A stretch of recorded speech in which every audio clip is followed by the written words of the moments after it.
সকাল ৯টা। রোদ জানালার পর্দা ভেদ করে মাহিরের চোখে মুখে এসে পড়ছে। মাহির তখন গভীর ঘুমে আচ্ছন্ন। হয়তো কোনো সুন্দর স্বপ্ন দেখছে সে। স্বপ্নের ভিতরে সে কোনো এক বিশাল রাজপ্রাসাদে দাঁড়িয়ে আছে। সামনেই তার পছন্দের মানুষ, বিয়ে হবে তার সাথে। মাহির যখনই কবুল বলার প্রস্তুতি নিচ্ছে, ঠিক তখনই মনে হলো সব ভেসে যাচ্ছে।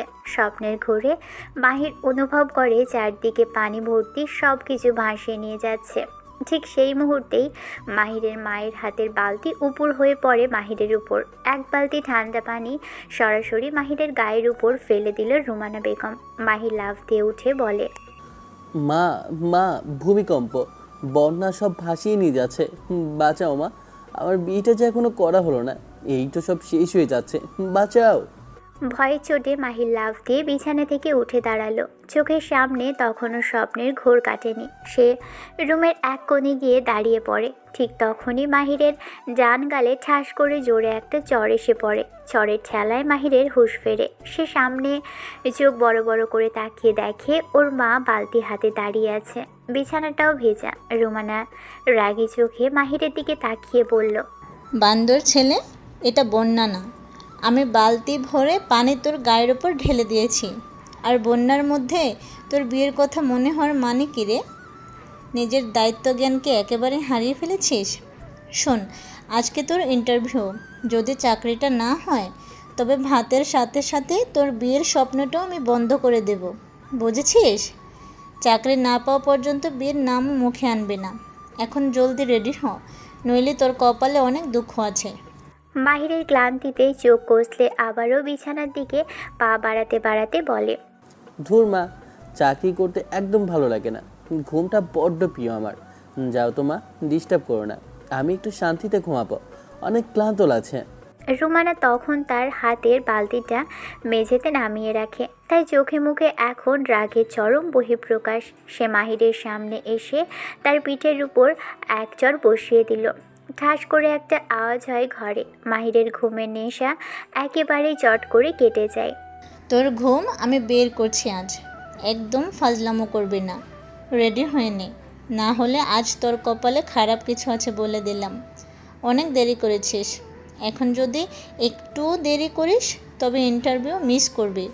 আর ইন্টারভিউ মিস করলে মনে রাখিস, আজকের পর থেকে আমার বাসায় তোকে আর ভাত খেতে হবে না। মাহির তখনও অলসতা কাটিয়ে উঠতে পারে না। সে কিছুক্ষণ দাঁড়িয়ে থেকে বিড়বিড় করে বকবক করতে থাকে।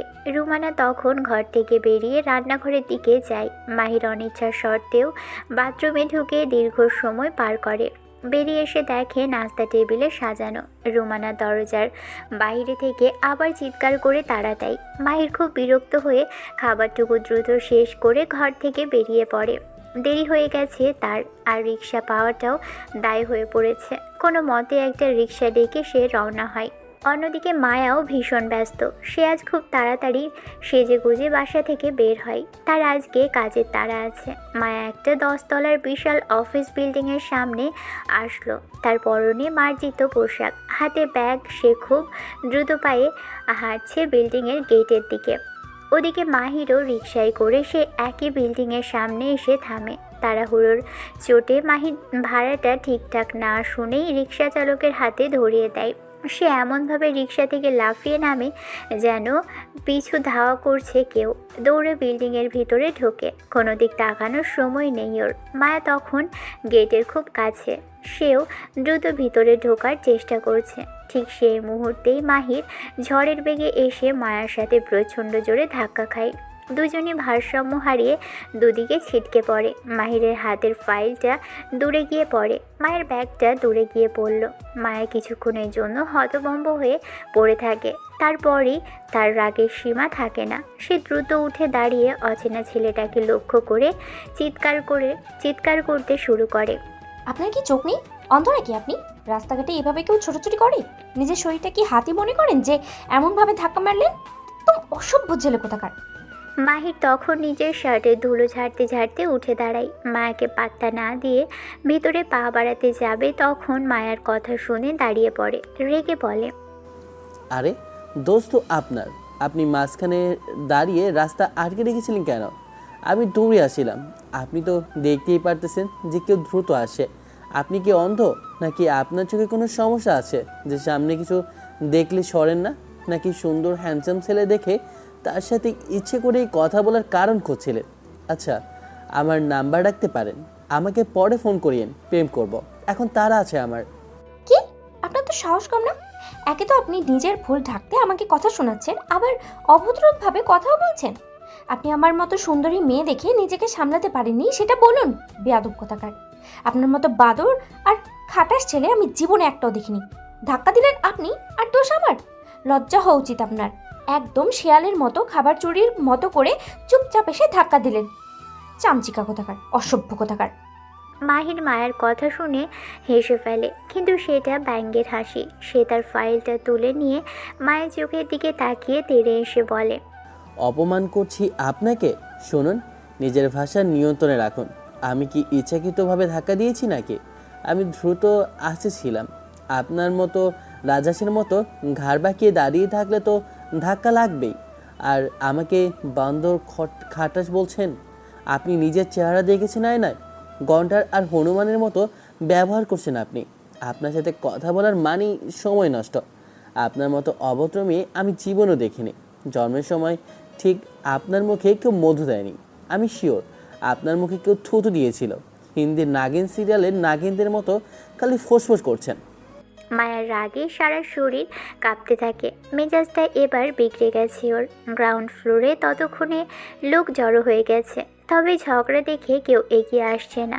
মায়া নিজেকে একটু সামলে নেয়, তারপর বলে, এই, মুখ সামলে কথা বলবেন বেয়াদব। আপনি আমাকে অসভ্য বলছেন? সাহস কি দিয়েছে? আমাকে অসভ্য নাগিন বলার আগে নিজের ব্যবহার সমূহ চেহারাটাও আগে আয়নায় দেখুন। আপনি তো সেই বনের গন্ডার যে জানে না মানুষের সামনে কিভাবে চলতে হয়। অফিসের গেট কি আপনার বাবার যে আপনি ঝড়ের মতো এসে মানুষকে ধাক্কা দিবেন? আপনার মতো চামচিকার পাল্লায় না পড়লে আজ আমার দিনটা ভালোই যেত। আপনি একটা নাগিন, নাগিন সিরিয়ালের ক্যাঙ্গারু। দেখেছেন, এখনও বকেই যাচ্ছেন। আপনি ভদ্র হলে ঠিকই চুপ করে যেতেন। আইসে আমার ঢঙ্গি নাশপাতি, পারে না হাঁটতে, নাচতে দেয় স্টেজে। আপনার মুখ দেখলে সবার খারাপ হয়ে যাবে, এটা বুঝে গেছি। মিসকি ছোট, ঝগড়া করেই যাচ্ছেন।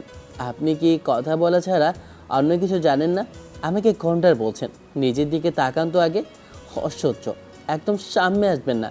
জানতো আজ ইন্টারভিউ দিতে এসে আপনার মতো এক ঝগড়াটা মেয়ে দেখা পাওয়াটা যে আমার কপালে ছিল তা ভাবিনি। ঠিক বলেছেন, ইন্টারভিউ দিতে এসেছেন বুঝি? এই তো আপনার রুচি। এত বড় বিল্ডিংয়ে ইন্টারভিউ দিতে এসেছেন, কিন্তু রাস্তায় চলার সামান্য শিষ্টাচারটুকু নেই। আপনার মতো ছেলে চাকরি পাবে না, আমি লিখে দিতে পারি। আপনি তো গলি থেকে উঠে আসা এক অসভ্য ছাড়া আর কিছুই না। যান, গালি খাওয়ার অভ্যাসটা বদলান। অসভ্য বলছেন আমাকে? শুনুন, আপনার এই ঝগড়া আর অপমান নিজের কাছে রাখুন। আমি জানি আমার কি যোগ্যতা। আপনার মতো চড়ুই পাখির মতো কিচিরমিচির করা মেয়ে আমার ইন্টারভিউয়ের পথে বাধা হয়ে দাঁড়াতে পারবে না। জানতো এখান থেকে, সময় নষ্ট করবেন না। ঠিক আছে, আমি যাচ্ছি, কিন্তু মনে রাখবেন আপনি আমাকে ধাক্কা দিয়েছেন, এটা আমি ভুলবো না। আপনার নাম কি? আমি জেনে রাখবো আপনার নামটা, যাতে জীবনে আপনার মতো মানুষের থেকে দূরে থাকতে পারি। নাম জেনে কি করবেন? বিয়ের দাওয়াত দেবেন? আপনার মতো গন্ডারের সাথে পরিচিত হওয়ার কোনো ইচ্ছেই আমার নেই। এখন পথ ছাড়ুন, অনেক দেরি হয়ে গেছে। মায়া কোনো উত্তর না দিয়ে মাহিরকে কনুই দিয়ে এক ধাক্কা মেরে গেটের ভিতরে দ্রুত পায়ে ঢুকে পড়ে। মাহির তাকে চলে যেতে দেখে বিরক্তির সাথে দীর্ঘশ্বাস ফেলে তার পিছন পিছন দৌড়ে দেয়। তখনই দেখে তার কনুইটা কেটে রক্ত পড়ছে, প্যান্টেও অনেকটা ধুলো লেগে আছে। সে দ্রুত কনুইটা টিস্যু দিয়ে মুছে নিল, তারপর প্যান্টের ধুলো ঝেড়ে নেয়। মানুষজন যা জমা হয়েছিল সবাই তাদের কাজ করতে চলে যায়। মাহির ভিতরে ঢোকে, হাত ঘড়ির দিকে তাকিয়ে দেখে সময় হয়ে গেছে। লিফট না পেলে 6 তলাতে উঠতে সময় লাগবে। মাহি লিফটের দিকে দৌড়ে যায়। মাহি লিফটের কাছে এসে চিৎকার করে ওঠে, আরে wait, please wait for me. আমি যাব, দাঁড়াও। হ্যালো, হেই, দরজাটা খোলো। কিন্তু তার সেই ডাক বাতাসের সঙ্গে মিলিয়ে যায়। লিফটের দরজা ততক্ষণে বন্ধ হয়ে গেছে। মাহি ঠিক 3 সেকেন্ডের জন্য লিফটটা মিস করেছে। দরজা যখন বন্ধ হবে মাহির সে সময় লিফটের ভিতর মায়ের মুখটা দেখতে পায়। মায়া যেন মাহিরের অসহায়ত্ব দেখে মিটিমিটি হাসছে। মাহিরের রাগ হয় খুব। সে রাগে হাতের ফাইলটা দিয়ে জোরে লিফটের দরজার সামনে আছাড় মারে। তারপর পাশের দিকে সিঁড়ি দেখতে পায়। সে দৌড়ে সিঁড়ির কাছে এসে সিঁড়িতে পা রাখে। এক প্রকার দৌড় শুরু করে সে, আর নিজে নিজে বলে, অভদ্র ইতর মেয়েটা। দাঁড়াতে বললাম আরও এমনভাবে দরজা বন্ধ করলো যেন আমি গিয়ে গিলে খাবো। শয়তান মহিলা। ঠিকই তো শুনতে পেয়েছে। ইচ্ছে করেই আমাকে ভেতরে নেয়নি। মনে হচ্ছে আর চাকরিটার কপালে চড়বে না। 10 তলায় অফিস। এখন সিঁড়ি দিয়ে উঠতে গেলে তো আমার জান বের হয়ে যাবে। আমাকে হয়তো আজ লাথি মেরেই বের করে দেবে বস। আমার মনে হয় এই বেটি কোনো ডাইনি টাইপ মহিলার পেটে জন্মেছে, না হলে মুখ দিয়ে এমন তিতা কথা বের হবে কেন? মাহির রাগে গজগজ করতে করতে সিঁড়িতে পা চালায়। সে এক লাফে 2টো করে সিঁড়ি পার হওয়ার চেষ্টা করে। হাঁপাতে হাঁপাতে তার সারা শরীর ঘামে ভিজে একাকার হয়ে গেছে। ওদিকে মায়া লিফটের ভিতরে দাঁড়িয়ে নিজের জয় উদযাপন করছে, যেন যুদ্ধ জয় করেছে সে। ভ্যানিটি ব্যাগ থেকে আয়না বের করে সে নিজের চুল ঠিক করতে করতে যুদ্ধ জয়ের হাসি হাসে। মায়ের চোখে মুখে তখন তৃপ্তির এক অদ্ভুত ছাপ। ঠিক হয়েছে বাদর ছেলে, আমার সাথে ঝগড়া করার ফল এবার ভোগ করো। ওই যে সিঁড়ি দিয়ে দৌড়ো শোনা। বেটা খবিশ মানুষ। নিশ্চয়ই জন্মের সময় মায়ের দুধের বদলে নিম পাতা বেটে খাইয়েছিল ওকে। সারাদিন শুধু তেতো কথা আর ঝগড়া। ওইরকম অসভ্য ছেলে দৌড়ানোই উচিত।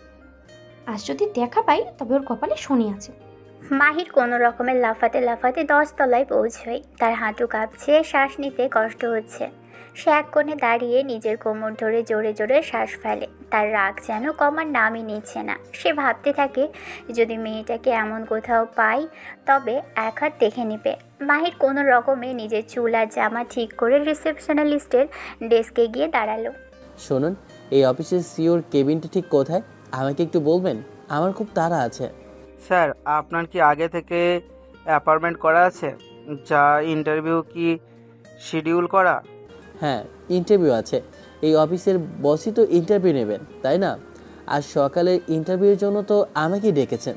দেরি হয়ে গেছে, কিন্তু পরিস্থিতি তো বুঝতেই পারছেন। তা তো বুঝলাম, কিন্তু আপনি তো অনেকটা লেট করে ফেলেছেন। বস খুব খিটখিটে মেজাজের মানুষ। এখন ভিতরে যাওয়ার সাহস কি করে হবে আপনার? সোজা গিয়ে ডান দিকের করিডোর দিয়ে শেষ মাথায় যান। অনেক ধন্যবাদ। দেখি কপালে কি লেখা আছে।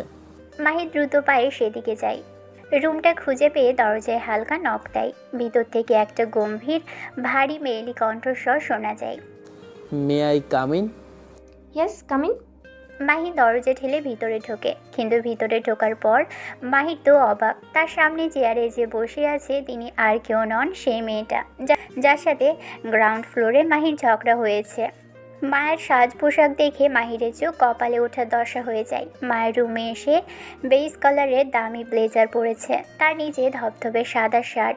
মায়ের চুলগুলো খুব নিট করে পলিটেন করা, চোখে হালকা কাজল, ঠোঁটে হালকা লিপ গ্লস। সে মাহিরের দিকে তাকিয়ে আছে। মায়ের চাহনি যেন এক্সরে মেশিনের মতো মাহিরকে ভালো মতো দেখে নিচ্ছে। মাহির বড় একটা ঢোক গিলল, মনে মনে বলল, চাকরিটার হলো না, বেলা শুনছো? মায়াকে এত বেশি গর্জিয়াস লাগছে, বাহিরের কেউ দেখলে ক্রাশ যাবে, এটা শিওর। মাহিরও ক্রাশ খায়, সাথে বাসও। মায়া তার হাত ঘড়ির দিকে তাকালো, তারপর মাহিরের দিকে ফিরে এসে মাহিরের আপাতমস্তক দেখে নেয়। মাহির তখন নিজের জামা কাপড় ঠিক করতে করতে সিওর দিকে যাচ্ছিল। You are 10 minutes late. Why? দেরি কেন হলো? আমার অফিসে পাংচুয়ালিটির কোনো বিকল্প নেই। মিনিটের দেরি মানে আমার মূল্যবান 1 মিনিট নষ্ট হওয়া। 10 মিনিট তো অনেক সময়। এটার কারণ কি? আপনি এখানে মানে আসলে তখন মায়া বলতে শুরু করলো, জি আমিই বস, এটা আমার অফিস। আপনার সিভি দেখলাম, নাম মাহির আহমেদ, সব তো ঠিক আছে, কিন্তু কথাবার্তা আচরণ তো একদম ফালতু বানিয়ে রেখেছেন। লেট কেন হলো আপনার? মাহির তখন নিজের জামা কাপড় ঠিক করতে করতে সিওর দিকে তাকাই। মাহিরের মাথায় তখন মায়ের একটু আগে চেহারাটা ঘুরছে। এই মেয়েটার সামনে দাঁড়িয়ে থাকা মাহিরের মনে হয়েছে ভাগ্য তাকে উপহাস করছে। উনি যে লিফট আটকে দিয়েছিল সেই জ্বালাটা এখনও তার মনে দাউ দাউ করে জ্বলছে। মুখ ফসকে বেরিয়ে যায়। আপনার জন্য তো দেরি হলো। ওই লিফটটা যদি আপনি না আটকাতেন তবে আমি সময়ের আগে এসে পড়তাম। তাছাড়া দরজাতে ঝগড়া হলো আর লিফটের ভিতরে আপনি আমাকে দেখে দরজা বন্ধ করে দিয়েছিলেন। এখন আপনিই বলুন, আমি তো ঠিকঠাক সময়ে আসছিলাম, এমন ঘটনা ঘটলো যে দেরি হয়েছে। হোয়াট? আপনি কি বললেন? আমার জন্য দেরি হয়েছে? আমি এখানে বসেই আপনার জন্য অপেক্ষা করছি আর আপনি আমাকে দোষ দিচ্ছেন? লিসেন, ঝগড়াটা আপনি করছিলেন আর আমার লিফটের সঙ্গে আপনার ঝগড়ার কি সম্পর্ক আমি বুঝতে পারছি না। পরিষ্কার করে বলুন। মাহিরের মনে হলো সে একটু বেশি বলে ফেলেছে, কিন্তু মাহিরের ফজিল স্বভাব আর দুষ্টমি তাকে শান্ত থাকতে দেয় না। সে সোজা হয়ে দাঁড়িয়ে মায়ের চোখের দিকে তাকিয়ে বলে, দেখুন ম্যাম, আমি হয়তো কথা বলি না, আপনি আমাকে দেখেই দরজা আটকেছিলেন, তার মানে আপনি আমাকে দেরি করে দিয়েছেন, তাই না? মায়ের কপাল কুঁচকে যায়। সে মাহিরের দিকে অবাক হয়ে তাকিয়ে আছে। মাহিরের এই অকুত ভয় আর ফজিল আচরণ দেখে মাহির যেন কি ভাবছে। আপনি মনে হয় পাগল। ইন্টারভিউ দিতে এসেছেন নাকি বকবক করতে? ঝগড়াটে বেড়া মানুষ। আপনার মতো ক্যান্ডিডেট আমার জীবনে দেখা নেই। শান্ত হয়ে বসুন। ঝগড়া ছাড়া আর কী বা পারেন দেখি? নিজের সম্পর্কে বলুন তো দেখি, আপনার ইন্টারভিউ দেওয়ার যোগ্যতাটুকু অন্তত আপনার আছে কি না? মাহির কিছুটা দমে যায়। সে হাসি ভাব আনে। সে জানে এই মেয়েটা যতই গম্ভীর হোক না কেন তার ভিতরের মানুষটা হয়তো খুব একটা খারাপ নয়। মাহির গভীর দীর্ঘশ্বাস ফেলে আবার কথা শুরু করে। মাহির এটাও জানে এমন মেয়েকে কিভাবে আয়ত্তে আনতে হয়। মায়া মাহিরের দিকে তাকিয়ে বলে, আচ্ছা, যাওয়া হওয়ার হয়েছে। সকালে দরজার কাছে ঝগড়া করেছেন। মেজাজটা আমারও তখন ঠিক ছিল না, তবে একজন ভদ্রলোকের কাছ থেকে এই আচরণ আমি আশা করিনি। এবার সরি বলুন, নাহলে ইন্টারভিউ এখানেই শেষ।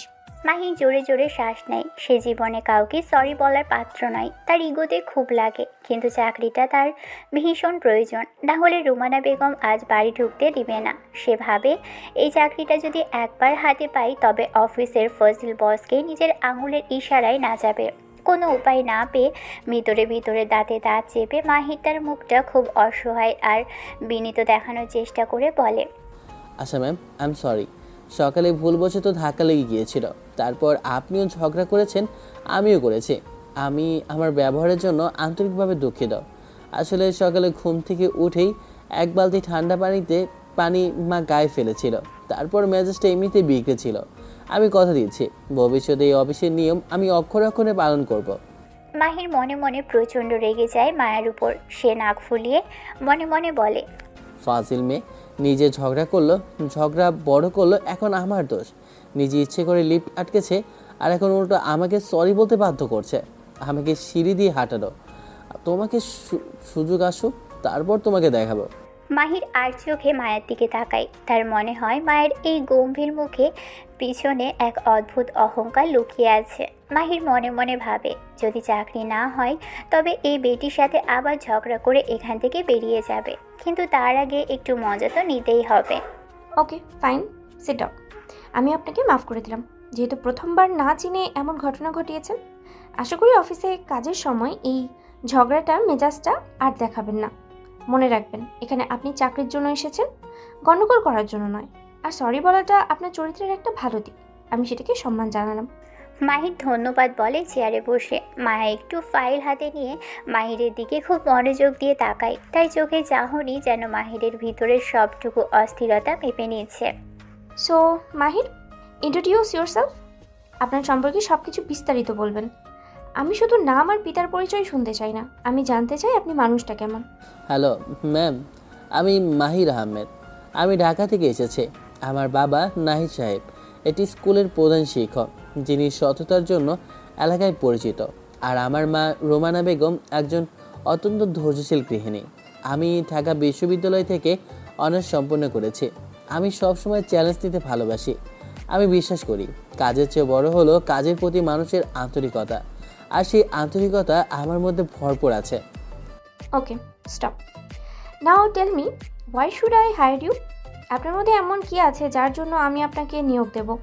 আমাদের এই চৌধুরী ইন্ডাস্ট্রিতে অনেক মেধাবী লোক কাজ করে। আপনার কেন মনে হয় আপনি তাদের ভিড়ে নিজেকে আলাদা করতে পারবেন? কারণ আমি ভীষণ পরিশ্রমী একজন মানুষ। যেমন ঘুম থেকে উঠতে আমার অনেক পরিশ্রম করতে হয়, সিঁড়িতে দৌড়ে আসলাম লিফটের জন্য অপেক্ষা না করে। তাছাড়া যে কোনো কাজ খুব দ্রুত শিখে ফেলি। এই ইন্ডাস্ট্রির কাজের প্রতি আমার প্রচুর ফ্যাশন রয়েছে। আমি আমার কাজ সম্পূর্ণ নিষ্ঠার সাথে পালন করব এবং লক্ষ্য পূরণ না হওয়া পর্যন্ত একদম হাল ছাড়ব না। যেভাবেই হোক জিততে পছন্দ করি, হোক কারোর সাথে ঝগড়া কিংবা প্রফেশনালি কাজ। যে কোনো প্রতিকূলতায় আমি মানিয়ে নিতে পারি। আর সবচেয়ে বড় কথা, আমি হার মানতে শিখিনি। ওই যে বললাম, যে মানুষটি সিঁড়ি দিয়ে 10 তলায় উঠতে পারে সে আপনার কোম্পানির যে কোনো সমস্যার সমাধানও নিমেষেই বের করে ফেলতে পারবে। মায়া মাহিরের এমন কথা শুনে ফিক করে হেসে ফেলে। মায়ের মতো গম্ভীর রাগী মেয়ে যে এভাবে হাসবে মায়া নিজেও তা বুঝতে পারেনি। সে দ্রুত নিজেকে সামলে নিয়ে বলে, বেশ ভালো কথা। তবে কথা এবং কাজের কতটা মিল আছে সেটা তো সময়ই বলে দেবে। ওকে, ওয়েট আউটসাইড, আমি আপনাকে ডেকে পাঠাচ্ছি। আপনি বাইরে গিয়ে অপেক্ষা করুন। মাহি দরজার বাহিরে গিয়ে অপেক্ষা করে। এসির বাতাসে তার শরীরে ঠান্ডা আমেজ লাগে। সে ঝিমোতে থাকে চেয়ারে বসে। আধা ঘন্টা পার হয়। তার কিছুক্ষণ পর একটা মেয়ে এসে মাহিরকে ডাকে। আপনি মাহির আহমেদ? ম্যাডাম আপনাকে ভেতরে ডাকছেন। হ্যাঁ হ্যাঁ, ওকে, ধন্যবাদ। মাহির দরজার কাছে গিয়ে দাঁড়ালো। সে ভিতরে ঢোকার আগেই মায়ার গম্ভীর গলার আওয়াজ পায়। আসতে পারি ম্যাম? হ্যাঁ, আসুন, ভিতরে এসে বসুন। মাহির ভিতরে গিয়ে বসে। মায়া তার দিকে একটা বাড়িয়ে দিয়ে এক অদ্ভুত তৃপ্তির হাসি দেয়। আর হাসিতে যেন একটা জয়ী হওয়ার চিহ্ন স্পষ্ট। এবার সে নিজের পরিচয় দেয়। হ্যালো, আমি মায়া চৌধুরী, চৌধুরী ইন্ডাস্ট্রিজের সিইও। কংগ্রেচুলেশনস, আপনি এই কোম্পানিতে এমপ্লয় হিসেবে অ্যাপয়েন্টেড হয়েছে। আমাদের কোম্পানিতে নতুনদের জন্য অনেক সুবিধা আছে, তবে শর্ত একটাই, কাজের সঙ্গে কোনো গাফিলতি চলবে না। Thank you ma'am. মাহির মনে মনে ভাবে, বাপরে, চাকরি তাহলে হলো, কিন্তু মুখ দেখে তো মনে হচ্ছিল আজকেই বের করে দেবে। যেমন হচুম প্যাঁচার মতো মুখ করে রাখে মেয়েটা। আমি তো ভেবেছিলাম আজ আর চাকরিটা হবে না। এই মেয়েটার মন বোঝা ভার। বাইরে যেমন ঝগড়াটে, ভেতরে তেমনি গম্ভীর। কিছু বললেন? কই, না না। আপনার মূল কাজ হলো কোম্পানিতে কিভাবে লস থেকে বাঁচিয়ে লাভ করানো যায় সেই বিষয়ে সর্বক্ষণই খেয়াল রাখা। আসুন, ক্লায়েন্টদের সাথে কথা বলার সময় আপনার ব্যবহার যেন অনেক বেশি মার্জিত হয়। অফিসে কোনো প্রকারের গণ্ডগোল আমি একদম সহ্য করি না। আমার অধীনে কাজ করতে হলে আপনাকে অনেক নিয়ম মেনে চলতে হবে। এই ফাইলটা দেখুন, এখানে সব কাজের দায়িত্ব লেখা আছে। আপনার ডেস্কে গিয়ে কাজগুলো শুরু করুন। মায়া এরপর মাহিরকে কোম্পানির কাজের ধারা, ক্লায়েন্ট ম্যানেজমেন্ট এবং বাজেট নিয়ে দীর্ঘক্ষণ জ্ঞান দিতে শুরু করে। মাহির বিরক্ত হতে থাকে। মাহির জীবনে কখনো তার বাবা মার থেকেও এত লেকচার শোনেনি। আর এই ঝগড়াটে মেয়েটা এখন তাকে যেন ক্লাসরুমে পড়াচ্ছে। সে মনে মনে ভাবে, মেয়েটা কি বসের ভূমিকায় অভিনয় করছে, নাকি সত্যিই আমার বসের পদ পাওয়ার যোগ্য। মাহির কোনো মতে সব শুনে মাথা নাড়তে থাকে। কাজের খুঁটিনাটি সব বোঝার পর সে উঠে দাঁড়ায়। বের হওয়ার সময় হঠাৎ তার মাথার মধ্যে এক দুষ্ট বুদ্ধি চাপে। মাহির একটু সাহস নিয়ে মায়ের চোখের দিকে তাকিয়ে কথা বলে। এক্সকিউজ মি ম্যাম, একটা কথা বলা ছিল। আপনার চোখ দুটো এত সুন্দর না হলেও চলতো। আপনি দিনে কয়টা প্রপোজ পান বলুন তো? না মানে, এত মিষ্টি চেহারার কোনো মেয়েকে প্রথম দেখা যায় যে কেউ প্রস্তাব দিয়ে বসবে। তবে কথা বলার পর আমার মতো খাটাস মার্কা লোকই হয়তো আপনার প্রেমে পড়ার সুযোগ পাবে। কারণ আপনি যেভাবে ঝগড়া করেন তাতে মনে হয় ঝগড়ার মধ্যেও একটা আলাদা আকর্ষণ লুকিয়ে আছে। অন্যরা তো আর আপনি যে খচ্চর তা তো আর জানে না। আপনি যদি ক্লায়েন্টের সামনে গিয়ে একটু হাসতেন তবে কোম্পানির লস এমনিতেই কমে যেতে থাকবে। মায়া অবাক হয়ে তাকিয়ে থাকে। তার চোখ দুটো যেন বিস্ময়ে বড় বড় হয়ে যায়। কি? আপনি কি বললেন? আপনি কি পাগল হয়ে গেছেন? বেরোন এখান থেকে। মাহিরা দ্বিতীয় কোনো কথা না বলে উল্টো দিকে ঘুরে দৌড়ে অফিস রুম থেকে বের হয়ে আসে। বাইরে এসে সে বুক ভরে শ্বাস নেয়। তারপর বলে, আল্লাহ বাঁচাইছে। ধুর, কেন যে সকাল সকাল ঝগড়া করতে গেলাম। আর করলামও ঝগড়া অফিসের বসের সাথে। আমার যে চাকরিটা হয়েছে এটি তো কপালে চোর। এখন আবার অফিসের কলিগদের সাথে তাল মিলিয়ে চলতে হবে। কিছুক্ষণ পর একটা মেয়ে এসে মাহিরকে তার ডেস্ক দেখিয়ে দেয়। মাহির সেখানে গিয়ে বসে। 2-3 জন কলিগের সাথে তার পরিচয় হয়। সবাই খুব কৌতূহলী। ভাই নতুন এসেছেন? ম্যামের ক্লাস কেমন লাগলো? ম্যাম তো না যেন সাক্ষাৎ যায়নি। ওনার বর মনে হয় ভয়ে ওনার সাথে কথাই বলে না, আমি শিওর। আরে ম্যামের তো এখনও বিয়েই হয়নি। এত বুড়ি বয়স হয়েছে তাও বিয়ে করেনি কেন? যদিও সে যে শাকচুনি মার্কা মহিলা, তাকে কে বিয়ে করবে? শোনেন, ম্যামের থেকে একটু সাবধানে থাকবেন। ম্যাম কিন্তু অনেক রাগী। যে কোনো ছোট ভুলে অনেক বকাঝকা দেন। সাবধানে কাজ করবেন, নয়তো রক্ষা নেই। আপনার কাজ মনে হয় ওনার আন্ডারে। আপনি শেষ। আপনার আর সুস্থ দেখার উপায় দেখি না। তা আপনারা কার আন্ডারে কাজ করেন? ম্যানেজার যারার সাথে, উনি অনেক হাসি খুশি।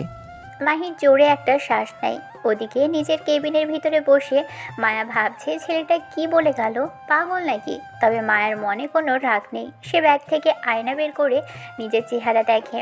নিজের চোখের দিকে তাকাতেই মায়া মুচকি হাসে। মাহিরের বলা সেই কথাগুলো মায়ের কানের কাছে যেন বারবার বাজছে। তার মায়ার চেহারায় এক অদ্ভুত ভালো লাগার আভা ফুটে ওঠে। সে নিজের ডেস্কের ফাইলগুলোর দিকে তাকিয়ে কাজ শুরু করে দেয়, কিন্তু তার মনটা যেন ওই ফাজিল মাহিরের কথার রেস ধরেই মেতে থাকে। মায়া মনে মনে ভাবে ছেলেটার সাহসের তো তারিফ করতে হয়। এমন বেয়াদব আর ফাজিল ছেলে যে সে জীবনেও দেখেনি। কিন্তু তার কথাগুলো মায়ের মনের গভীরে কোথাও একটা মৃদু ধাক্কা দিয়ে গেছে। মায়া নিজের চুলে হাত বুলিয়ে আবারও কাজে ডুবে যায়। তবে মাঝে মাঝে তার ঠোঁটের কোণে হাসিটা রয়েই যায়। অফিস টাইম শেষ হওয়ার পথে অনেকে কাজ শেষ করে চলেও যাচ্ছে। মাহি নিজের ড্রেস গুছিয়ে বের হওয়ার জন্য তৈরি হয়। ঠিক তখনই তার চোখের সামনে এক কাণ্ড ঘটে। এক সুন্দরী মেয়ে সিঁড়ি দিয়ে দ্রুত পায়ে নামার সময় হঠাৎ পা পিছলে পড়ে যেতে নেয়। তার হাতের ফাইল আর নানা কাগজগুলো বাতাসে উঠতে থাকে। মাহি দ্রুত এগিয়ে আসলো সেখানে। সময় মতো মেয়েটার কোমর জড়িয়ে ধরে তাকে ধপাস করে মেঝেতে পড়ার হাত থেকে বাঁচিয়ে নেয়। ফাইলগুলো চারপাশে ছড়িয়ে পড়ে আর মাহিরও মেয়েটার একে অপরের দিকে তাকিয়ে থাকে। আরে সামলে ম্যাডাম, এমনভাবে তো পড়ছিলেন যেন আমার বুকে আশ্রে পড়ার জন্যই এত আয়োজন।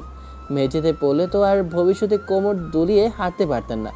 আপনি কি জানেন, আপনার মতো সুন্দরী মেয়ে যদি আমার সামনে পড়ে যায় তবে আমি না ধরে পারি না। মেয়েটা মাহিরের সাহসিকতায় কিছুটা লজ্জা পায়, আবার তার ফাজিল কথায় হেসে ফেলে। Thank you. নাম কি আপনার? আমি মাহির, নতুন এসেছি। আমি জারা। ধন্যবাদ মাহি, আপনি না থাকলে আজ আমার পাটা নিশ্চয়ই মুচকে যেত। আপনার রিফ্লেক্স তো দারুণ। আরে আমার রিফ্লেক্স শুধু সুন্দরীদের ক্ষেত্রেই কাজ করে। তাছাড়া আমার মতো হিরো যেখানে উপস্থিত সেখানে আপনার মতো কারো বিপদ হওয়া কি সাজে? চলুন কাজগুলো গুছিয়ে নেই। মাহি জারার সাথে হাসতে হাসতে কথা বলে। মাহিরের চটপটে কথা দুষ্টুমি দেখে জারা প্রথম দেখাতেই তার প্রেমে পড়ে যাওয়ার মতো অবস্থা।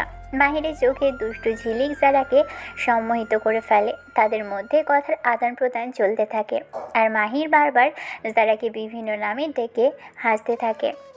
অফিস শেষ হয়। মাহি লিফট নিয়ে নিচে নামে। বাইরে বেরিয়ে সে বুঝতে পারে আজ রিক্সা পাওয়া বড্ড কঠিন। তাই সে বাজারের দিকে হেঁটে রওনা হয়। মাহির ভাবে নতুন চাকরি পেয়েছে, বাড়িতে মিষ্টি না নিয়ে গেলে কেমন হয়। মাহিরের মা আবার মিষ্টি পছন্দ করে অনেক। সে কিছু দূর হেঁটে আসে, এক জায়গাতে থামে। রাস্তার উল্টো দিকে একটা মিষ্টির দোকান দেখে সেদিকে পা বাড়ায়।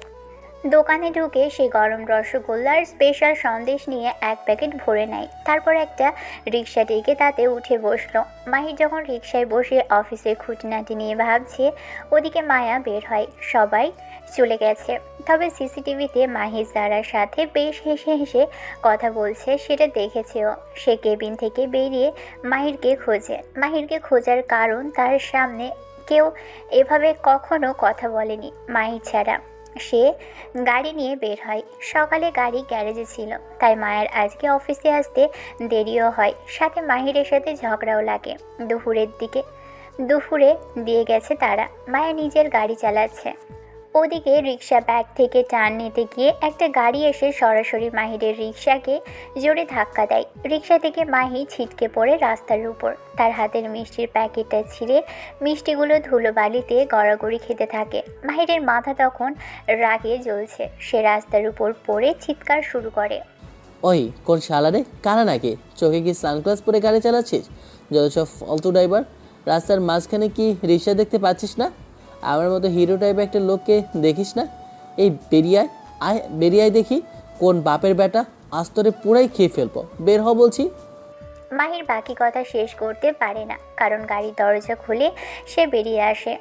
তাকে দেখে মাহিরের মুখের ভাষা আটকে যায়, কারণ গাড়ি থেকে যে নামছে সে আর কেউ না, তারই অফিসের বস মায়া চৌধুরী।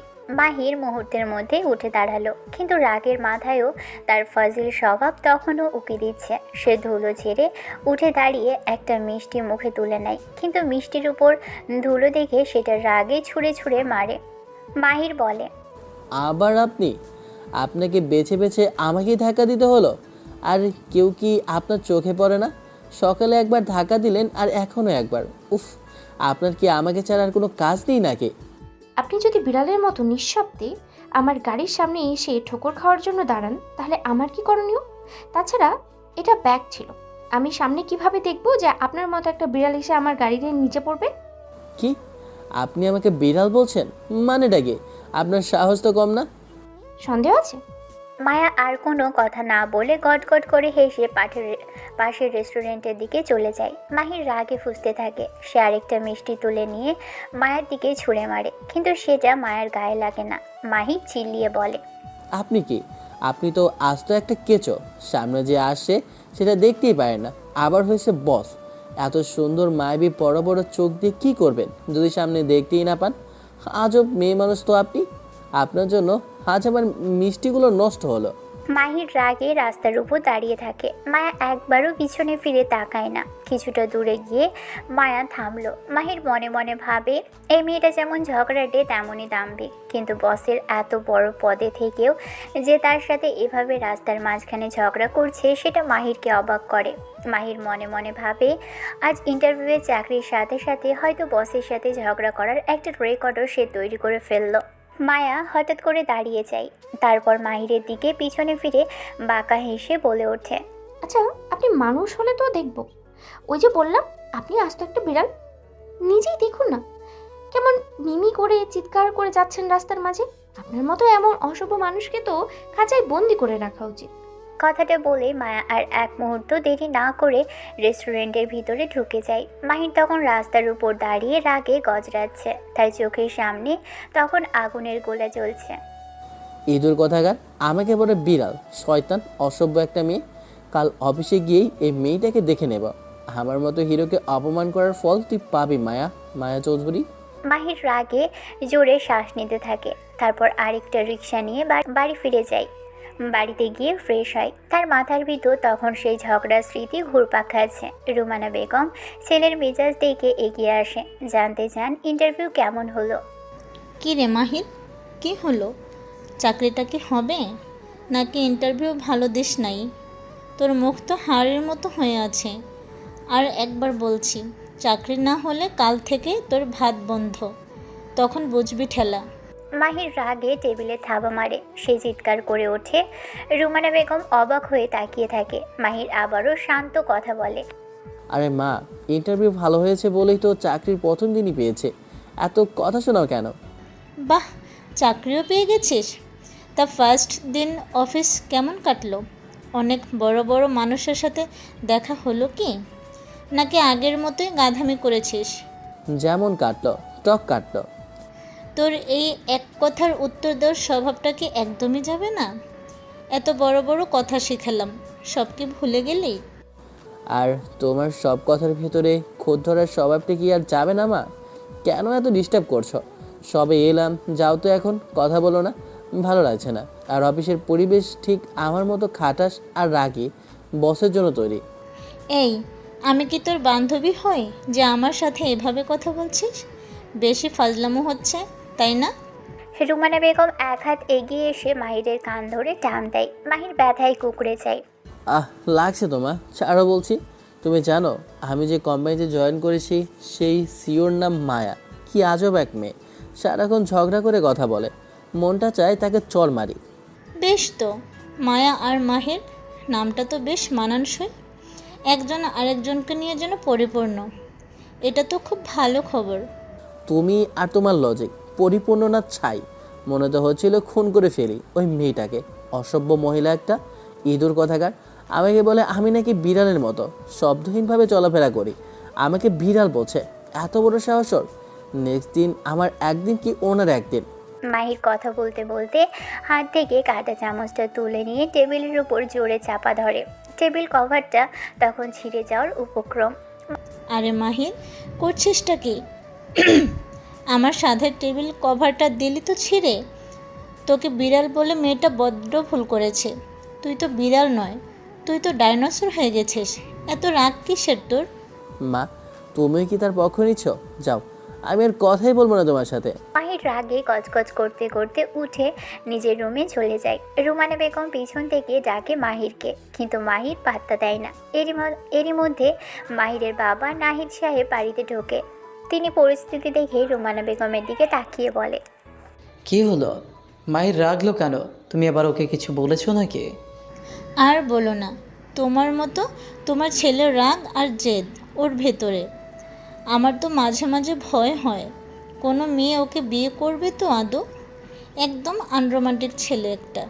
হ্যাঁ, একদম তোমার মতো। তোমারও যেমন খিটখিটে মেজাজ থাকে, ছেলেটাও তাই হয়েছে। এই এই কি বললে তুমি? এমনি সময়ে তোমার মতো, আর খারাপ দিকগুলো আমার মতো, তাই না? বলো বলো, আর একবার বলো দেখি কি বললে। রুমানা বেগম কাঁটা চামচ হাতে নিয়ে নাহিদের দিকে তেড়ে যায়। নাহিদ সাহেব হেসে ফেলে, তারপর শান্ত ভঙ্গিতে বলে, আহা, রাগছো কেন ডার্লিং?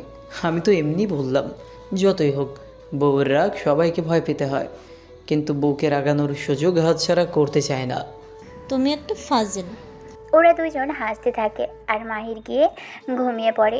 পরের দিন সকালে মাহির রেডি হতে থাকে, সব পাচ্ছে, কিন্তু ওর ঘড়িটা পাচ্ছে না। চিৎকার করে ওর মাকে ডাকে, মা, মা, কোথায় তুমি?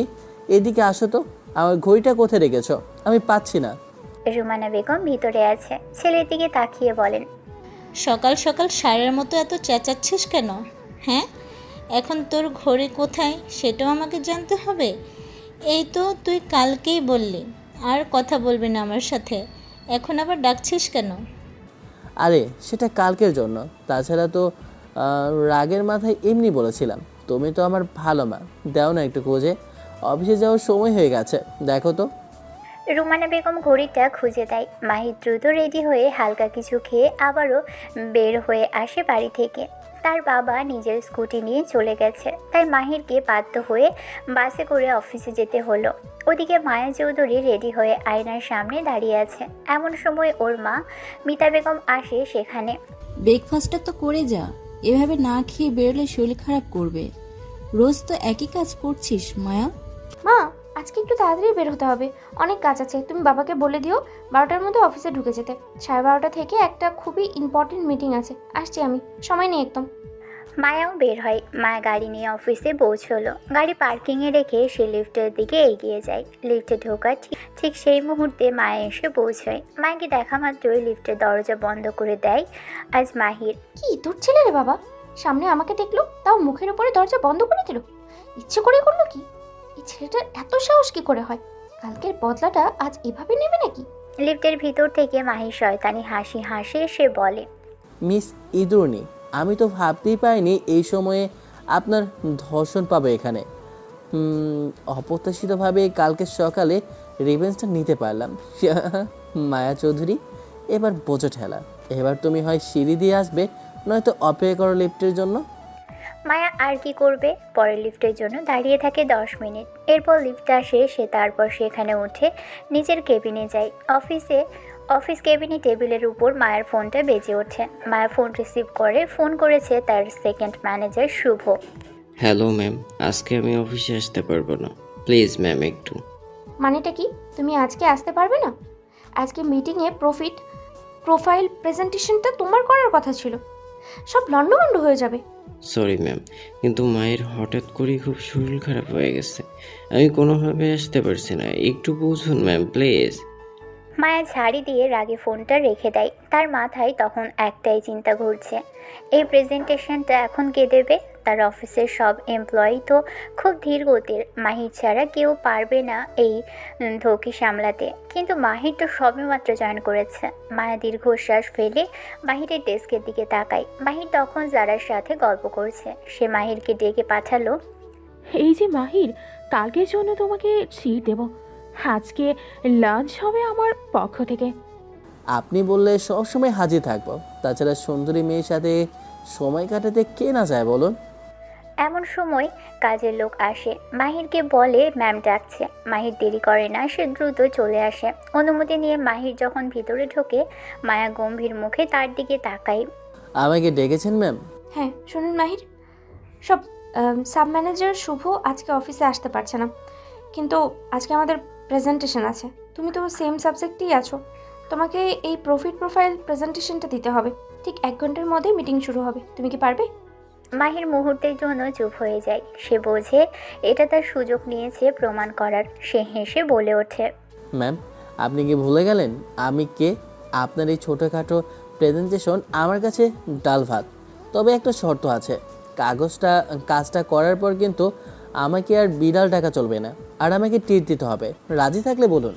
মায়া মাহিরের সাহস আর ফজিল আচরণ দেখে কিছুটা থমকে যায়। সে বুঝতে পারে এই ছেলেটিকে যেমন সহজে দমানো যায় না, তেমনই তার বুদ্ধিকে এড়িয়ে যাওয়ারও কোনো উপায় নেই। কনফিডেন্ট বেশ ভালো মাহিরের, তাই মায়া মাহিরের দিকে আজকের সব কিছুর ফাইলটা এগিয়ে দিয়ে বলে, তোমার সাহস আছে মাহির, দেখা যাক প্রেজেন্টেশনে তুমি কতটা কি করতে পারো।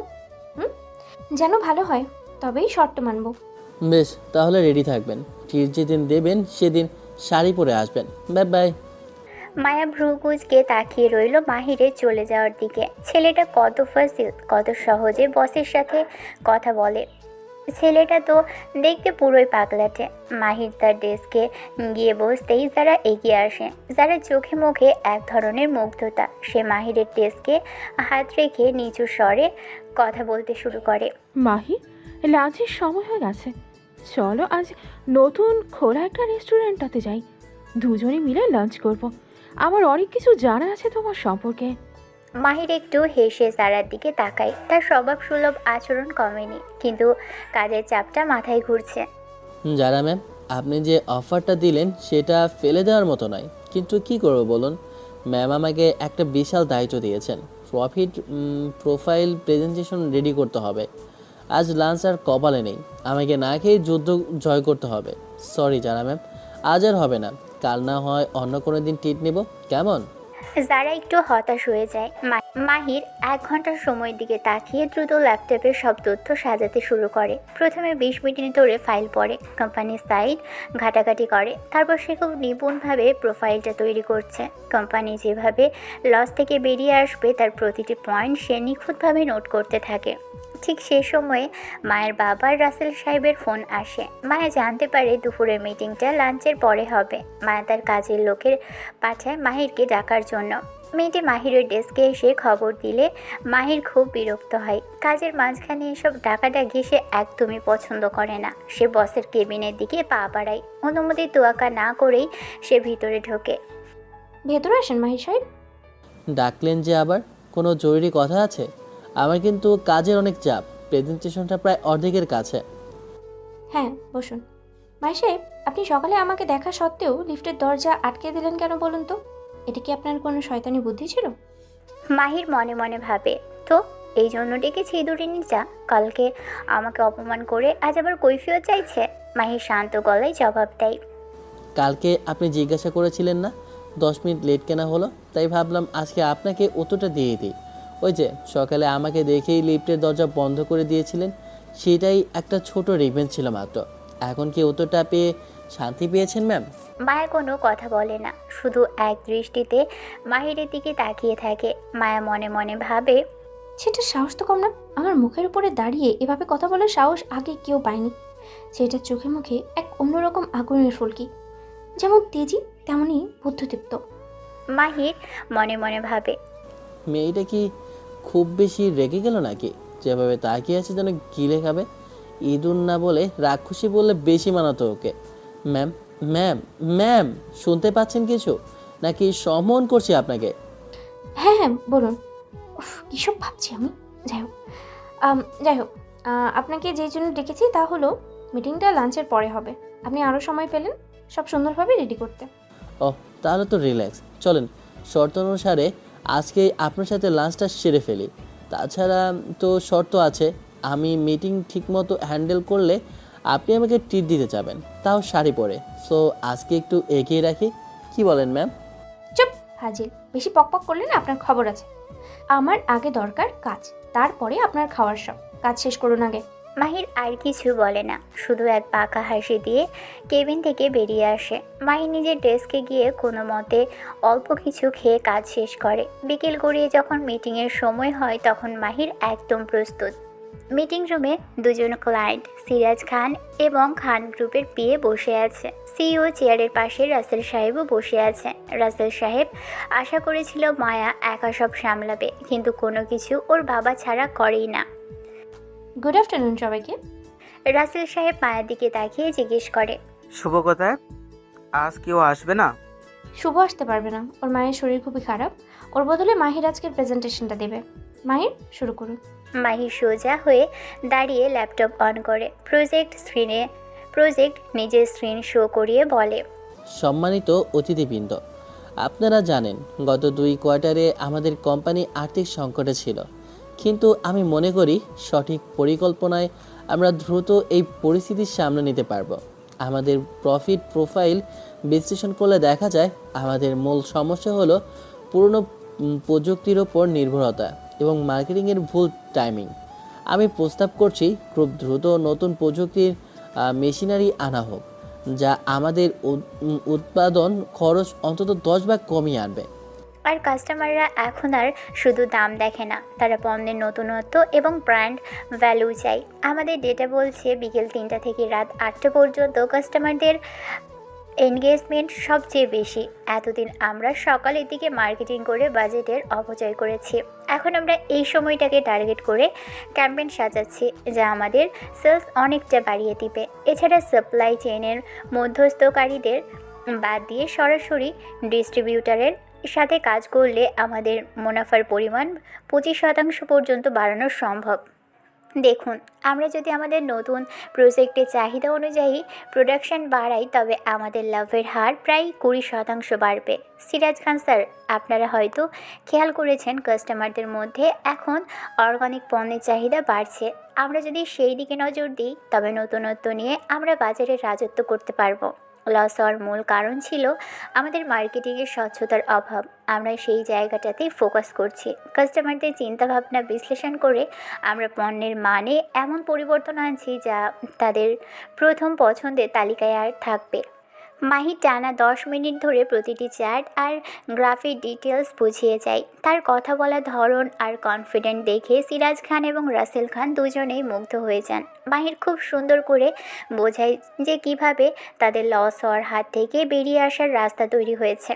মিটিং রুমে তখন পিনপতন নীরবতা। মাহির যেভাবে পণ্যের চাহিদা, কাস্টমার সাইকোলজি আর লাভের হিসেব দিচ্ছে তাতে মায়াও অবাক হয়ে তাকিয়ে থাকে। মাহিরের ফজিল রূপের পিছনে যে এমন এক অভিজ্ঞ লোক লুকিয়ে আছে তা মায়ার ধারণার বাহিরে ছিল। মায়া এবার সিরাজ খানের দিকে তাকিয়ে বলে, আপনি কি ভাবছেন সিরাজ সাহেব? আমরা কি তাহলে মাহিরের এই পরিকল্পনাটা নিয়ে সামনে এগিয়ে যাব? নিঃসন্দেহ এই ছেলেটি ভীষণ আমাদের সবার ভাবনার চেয়েও অনেক বেশি স্পষ্ট। আমরা এই প্রজেক্ট ইনভেস্ট করতে আগ্রহী। মায়া মাহিরের দিকে তাকায়, মাহিরও মায়ের দিকে তাকায়। মাহিরের চোখে সেই দুষ্টু ঝিলিক এখনও আগের মতোই আছে, যা মায়াকে একটু অস্বস্তিতে ফেললেও ভিতরে ভিতরে এক অদ্ভুত ভালো লাগার অনুভূতি জাগিয়ে তোলে। মিটিং রুম থেকে বেরিয়ে আসার পর মাহি নিজের ডেস্কে গিয়ে বসে। প্রেজেন্টেশনটি দারুণ হয়েছে, তাই মনে বেশ একটা প্রশান্তি কাজ করছে। কিছুক্ষণের মধ্যেই রাসেল সাহেব মাহিরের ডেস্কে এগিয়ে আসে, তাই চোখে মুখে সন্তুষ্টির ছাপ স্পষ্ট।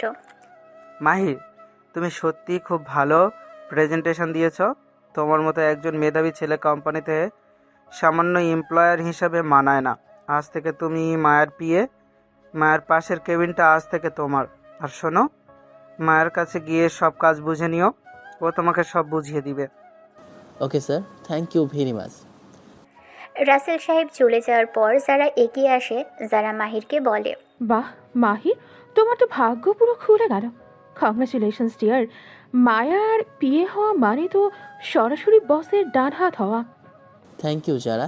আচ্ছা শোনো না, তোমাদের বস মায়াকে খুব বদমেজাজি টাইপের, মানে সারাক্ষণ কি মেজাজ গরম করেই রাখে?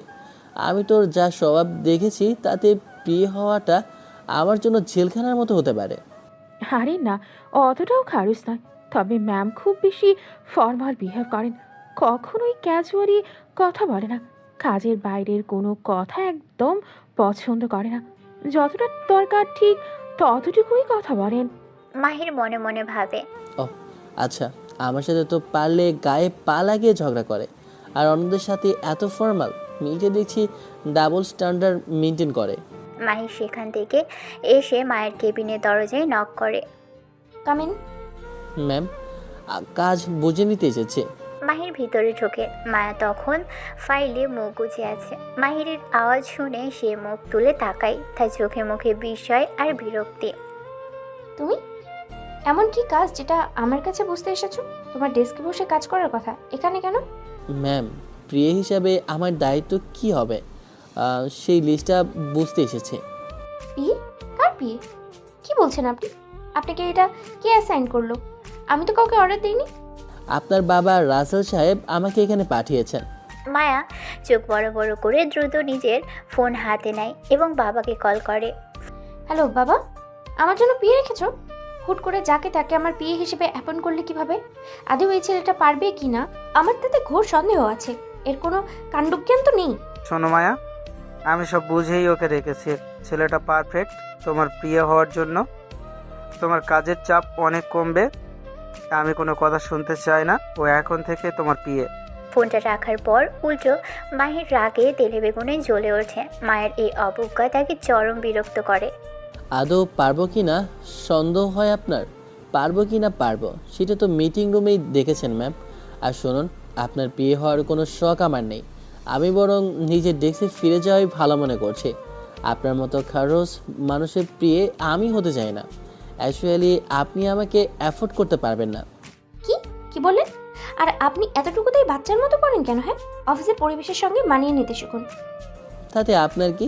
কথাটা মুখ ফসকে জোরে বেরিয়ে যায়। মাহির মুহূর্তের মধ্যে স্তব্ধ হয়ে যায়। মায়া তৎক্ষণাৎ চেয়ার থেকে উঠে দাঁড়ায়। সে ধীর পায়ে মাহিরের দিকে এগিয়ে আসে। মাহিরকে জোরে টান দেয় মায়া। মাহির প্রায় ছুটে এসে মায়ের উপরে পড়ে। দুজনেই দেওয়ালের সাথে হেলান দিয়ে দাঁড়ায়। মাহির ভুল করে মায়ের কোমরে হাত রাখলো। মায়া পুরোপুরি জমে যায়। মায়ের পারফিউমের মিষ্টি ঘ্রাণ তার নাকে আসছে। চারপাশটা কেমন যেন অচেনা মনে হচ্ছে। দুজনের চোখের দিকে তাকিয়ে আছে। এক অদ্ভুত টান অনুভব করছে মায়া। মায়া মাহিরের কানের কাছে মুখ নিয়ে ফিসফিস করে বলে, মিস্টার মাহির, আপনি হয়তো ভুলে গিয়েছেন এটা আমার অফিস।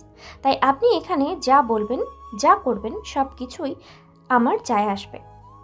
কথাটা বলে মায়া মাহিরকে এক ঝটকায় ছেড়ে দেয়। মাহির এখনও হতবাক হয়ে দাঁড়িয়ে আছে। মায়ের এই আচরণের মানে সে কিছুতেই মেলাতে পারছে না। এনিওয়ে, যে কাজের জন্য এসেছেন সেটা করুন। এ নিন ফাইলগুলো। এগুলো নেক্সট প্রজেক্ট। এগুলো কালেক্ট করে আমাকে দেবেন। মায়া আবারও নিজের কাজে ডুবে যায়। দুপুর গড়িয়ে লাঞ্চ টাইম আসে। মায়া দেখে মাহির তার কেবিনের ভিতরেই মাথা নিচু করে কাজ করে যাচ্ছে। মায়া 15 মিনিট পর আবারও দেখে মাহির তখনও কাজ করছে। মাহির, লাঞ্চ হয়েছে? না ম্যাম, এখনো হয়নি। চলো কোথায়? লাঞ্চ করতে। ম্যাম, আজকে আমার লাঞ্চ করার টাইম হবে না। ফাইল দুটো আজকে আমাকে কমপ্লিট করতে হবে। মাহিরের কথা শেষ হওয়ার আগেই মায়া মাহিরের হাত ধরে টানতে টানতে লাঞ্চ টেবিলের দিকে নিয়ে যায়। মাহিরকে বসিয়ে দিয়ে মায়া ওয়েটারকে অর্ডার করে। কিছুক্ষণ পর ওয়েটার এসে খাবার দিয়ে যায়। মাহির টেবিলের দিকে তাকিয়ে দেখে সেখানে শুধু প্রোটিন সালাদ আর বুরিটো বোল। আমি এত হেলথ কনসাস খাবার খাই না ম্যাম, এগুলো মেয়েদের খাবার। তাতে কি হয়েছে? আজকে খাবেন। নিজে থেকে যখন অর্ডার করেননি, এখন আমি যা করছি সেটাই খেতে হবে। মাহির চুপচাপ খেয়ে যাচ্ছে আর মনে মনে ভাবছে, এই মেয়েটা কি এলিয়েন নাকি? চিকেনের সাথে ঘাস পাতা খাওয়ার অভ্যাস কার থাকে? কি অদ্ভুত এক বস আমার কপালে জুটল। লাঞ্চ শেষ করে মায়া বিল মিটিয়ে বেরিয়ে যায়। মাহির নিজের কেবিনে ফেরার পথে হঠাৎ পিছন থেকে কেউ তার হাত টেনে ধরে। মাহি চমকে পিছনে ঘোরে। দেখলো তার কপালে আজ অশুভ কিছু লেখা আছে, কারণ মায়া আবার তাকে কোনো এক নতুন ঝামেলায় ফেলতে উদ্যত। মাহির বিরক্ত হয়ে বলে ওঠে, আরে ছাড়ুন, কি করছেন কি ম্যাম? কি হলো? লাঞ্চের সময় তো শেষ হলো, আবার কি নতুন করে জ্ঞান বা লেকচার দিতে যাচ্ছেন নাকি? নাকি আপনার মনে হচ্ছে আমার কাজ শেষ হয়নি? মায়া কোনো উত্তর না দিয়ে মাহিরকে টেনে একটা অন্ধকার করিডোরের দিকে নিয়ে যায়। করিডোরের লাইটটা মাঝে মাঝে জ্বলছে আবার নিভছে। মাহির অস্বস্তিতে পড়ে যায়। মায়ের এই রহস্যময় আচরণে সে ভয় না পেলেও কিছুটা অবাক হয়। মায়া তাকে দেয়ালে চেপে ধরে এবার খুব গম্ভীর গলায় বলে, আমার অফিসের প্রত্যেকটা এমপ্লয়িকে আমি নিজের আঙ্গুলের ইশারাই নাচাই। আপনার এই ফাজলামো, এই দুষ্টুমি আর এই সাহসী কথা সব আমার অফিসের নিয়মের বাইরে। আপনি যদি ভেবে থাকেন আমার সাথে এইভাবে ফ্লার্ট করে পার পেয়ে যাবেন, তবে আপনি ভুল করছেন। মাহির মায়া চোখের দিকে সরাসরি তাকায়। সে ভয় পাওয়ার পাত্র নয়। তার ফাজিল রক্তে এখন উত্তেজনার ঢেউ বইছে। সে মায়া চোখের দিকে তাকিয়ে খুব কাছ থেকে হেসে বলে, ম্যাম, আপনি আমাকে নাচাতে চাইছেন ঠিক আছে, কিন্তু তার আগে তো আপনাকে আমার ছন্দে নাচতে হবে। আপনার ওই ব্লেজার আর শার্টের নিচে যে মানুষটা লুকিয়ে আছে, সেই মানুষটার ধরপদ চূর্ণ করার জন্য কি আমাকে এত কাছে টেনে নিয়েছেন, নাকি আপনিও আমার মতোই অনুভব করছেন যে আমাদের দুজনকে এই রকমের অঘোষিত যুদ্ধে জড়ানোর পরিকল্পনা করেছে নিয়তি? মায়ার হাতটা কাঁপছে। মাহি সেটা টের পাই। সে জানে মায়া বাইরে থেকে যতই পাথর হওয়ার ভান করুক, ভিতরে ভিতরে সে মাহিরের এই সাহসে বশীভূত হচ্ছে। মাহির মৃদু স্বরে বলে, আরেকটা কথা ম্যাম, আমাকে বিড়াল ডাকলে কিন্তু আমি আর চুপ থাকবো না।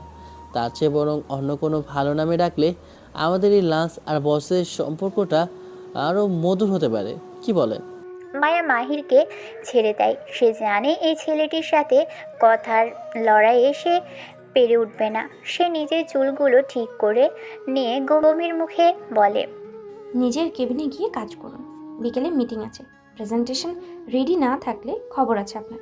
মায়া হনহন করে কেবিনের দিকে এগিয়ে যায়। মাহির দাঁড়িয়ে দাঁড়িয়ে দেখে মায়ের এই প্রস্থান। তার ঠোঁটের কোণে তখন সেই পরিচিত দুষ্টু হাসি। ওদিকে মায়া যে মাহিরের প্রেমে পড়েছে তা মায়া বুঝে গেছে, কিন্তু মাহিরকে একটু নাচাতে চাই। বিয়ে হয়েছে না, কালকে থেকে বোঝাবে জানু কি লাগে। 1 সপ্তাহ পার হয়েছে। মায়া মাহিরকে কাছে টানার চেষ্টা করেছে, কিন্তু মাহির পাত্তা দেয়নি। তাই মায়া এবার নিজের মতো প্ল্যান সাজিয়েছে একটা। মায়া তার কেবিনে বসে ফাইলের দিকে তাকিয়ে আছে। সে মনে মনে পরিকল্পনা করেছে মাহিরকে একটু বেশি করেই জ্বালাতন করবে। মাহিরকে দিয়ে বড় কাজ করাতে হবে না, বরং তাকে দিয়ে ছোটোখাটো অহেতু কাজ করিয়ে সে নিজের ইগো তৃপ্ত করবে। মাহির দরজা ঠেলে ভিতরে ঢোকে। মাহি সাহেব, জানতো দ্রুত ওই রেমিটেন্সের ফাইলটা নিয়ে আসেন। আমার হাতে খুব কম সময় আছে। জি আচ্ছা ম্যাম, আমি এখনই নিয়ে আসি। মাহি দ্রুত পায়ে বেরিয়ে যায়। মায়া মনে মনে মুচকি হাসে। সে নিজেকে নিজেই বলে, এবার খেলাটা শুরু করা যাক। কিছুক্ষণ পর মায়ের ফাইলটা নিয়ে আসে। মায়া ফাইলের দিকে না তাকিয়ে গম্ভীর গলায় বলে ওঠে, ফাইল আনতে এত দেরি হলো কেন আপনার? আমি বলেছিলাম দ্রুত আনতে, আর আপনি তো দেখছি কচ্ছপের গতিতে হাঁটছেন। ফাইলটা টেবিলের উপর রাখুন এবং ওইখানেই দাঁড়িয়ে থাকুন। ম্যাম, আসলে ফাইলটা নিচের তলার আগাইবে ছিল তো, তাই একটু সময় লেগেছে। আমি তো দৌড়েই গিয়েছিলাম। কোনো এক্সকিউজ আমার শুনতে চাই না। সময়ের মূল্য আপনি কখনোই বোঝেন না। এই অপরাধের শাস্তি হিসেবে আপনি পুরো 1 ঘন্টা আমার সামনে ওই কর্নারে দাঁড়িয়ে থাকুন। 1 মিনিটও নড়বেন না। ওকে ম্যাম, যেমন আপনার ইচ্ছা। মায়া ফাইল খুলে পড়তে শুরু করে। মাহির অসহায়ভাবেই দাঁড়িয়ে থাকে। মায়া আর চোখে মাহিরকে দেখে। মাহিরকে এভাবে দাঁড়িয়ে থাকতে দেখে তার মনের ভিতরে এক অদ্ভুত আনন্দ হচ্ছে। তবে ভালো লাগছে মাহিরকে দেখে। 1 সপ্তাহ ধরে পাত্তা দেয় না যে ছেলে আজ সামনে নিয়ে তাকে দাঁড় করিয়ে দিয়েছে। সে ঠিক করেছে আজ থেকে মাহিরকে এভাবেই শাসন করবে। 1 ঘন্টা পর মাহির ঘড়ির দিকে তাকায়। ম্যাম, 1 ঘন্টা তো হলো, এখন কি আমি আমার ডেস্কে যেতে পারি? যাবেন। 1 কাপ কফি আনবেন। আচ্ছা ম্যাম। হ্যাঁ যান, আর খেয়াল রাখবেন কফিটা যেন ঠিকঠাক হয়, সময় মতো যেন কফি পাই। জি ম্যাম, আমি এক্ষুনি নিয়ে আসি।